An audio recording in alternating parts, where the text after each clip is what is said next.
დასავლეთ ევროპის დიდ ნაწილში ძლიერი სიცხე და მაღალი ტემპერატურაა, რაც სავარაუდოდ მომავალ კვირამდე გაგრძელდება. ამის გამო საფრანგეთში, პარიზში ყოველწლიურ ფესტივალზე ხელისუფლებამ შეზღუდა ალკოჰოლის მიღება.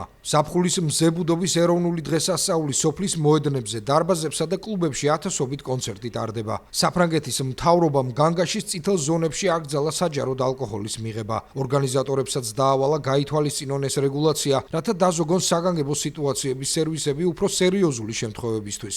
კვირას პარიზში ტემპერატურა 35 გრადუსს გადააჭარბა. სამხრეთ საფრანგეთისა და ესპანეთის ზოგიერთ ნაწილში კი 40 გრადუსსაც კი მიაღწია.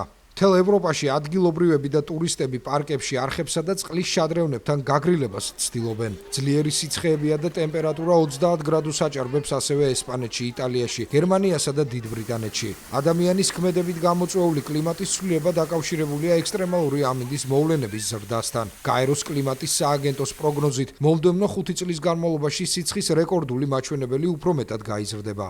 უახლესმა კვლევამ აჩვენა, რომ კლიმატის ცვლილებას გასულ თვეს, როცა ევროპას უჩვეულოდ ადრე დაატყდა თავს სითბური ტალღა, დაახლოებით 1500 ადამიანი ემსხვერპლა.